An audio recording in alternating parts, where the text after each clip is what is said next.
I was born on the 29th of December, 1948. Sometime 2 springs later, my 3-person family moved to a brand new post-war neighborhood in southeast Houston. All the streets were named for famous battles in World War II. We lived on the 2nd Street, Bastogne Road. Almost every house on Bastogne Road had 2 kids, except for Mark's house, where he was the oldest of 4, and my house, where it looked as if I were an only child. But inside my house, I definitely had a sister. My daddy's name was Frank, and she was named Frankie Linnell. But we always called her Little Frankie. Little Frankie was born December 1947, the year before me, and 14 years after Mama and Daddy had married. She was never referred to as Frankie, always Little Frankie. Maybe because she was born prematurely, or maybe because she died when she was only 2 months old. She never got to be anything but little. Little Frankie's 8x10 was framed and hung in the living room next to mine. She wore a long white christening gown with a tiny gold cross around her neck.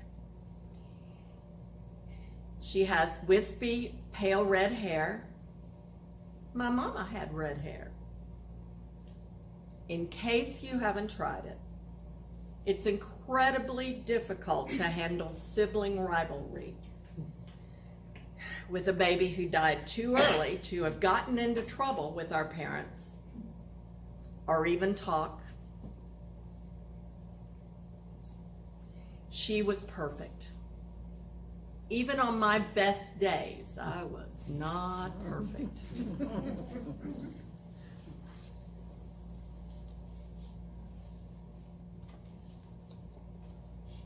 The story of little Frankie's death was legend in my family. I heard it many times before I went to school. And as I got older, more and more pieces were added. Here's what I was told. Little Frankie was born prematurely in Old Methodist Hospital, where I was later born. Little Frankie had stayed in the hospital for nearly 2 months before she was allowed to go home. The doctor said she was anemic. And after she'd been brought home and that formal photo had been taken, the doctor told my parents to bring her back to the hospital so she could receive a blood transfusion. When blood was given to an infant, it was put in the soft spot on top of their head. Although Mama and Granny went with Daddy to the hospital, they were too scared to go into the room where the procedure was to be done. Daddy carried little Frankie in his arms into the sterile room. Either the blood was the wrong type, or it was given too fast.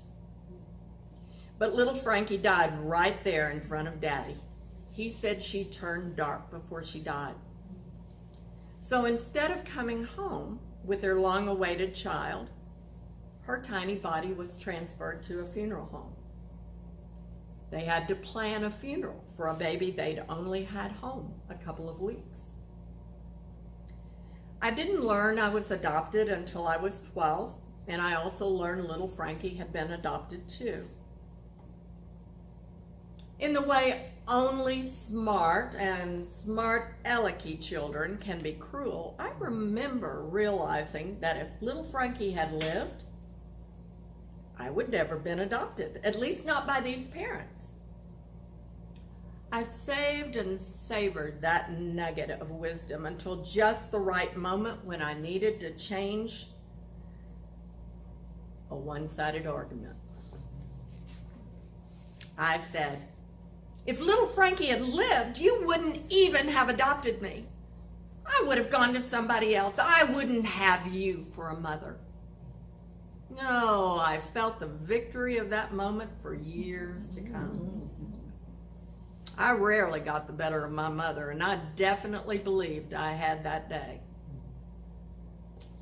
Today I cringe at the recollection, not because my mother was selfless and kind. She wasn't. I regret it because I like to think my adult self is kind, if not selfless, thoughtful, if not kind. But that day I needed ammunition. As a child who lived in the minefield of an alcoholic mother and an enabler father, and I gloried in being able to get the last word once in a great while. As for me and little Frankie, we came to a sibling agreement when I was in my early 60s, and she, of course, was still dead. I bought a garden statue with a 20% off coupon. It was a little girl with long curly hair and a long flowing dress. I named her Little Frankie. I guess I kind of missed having her around.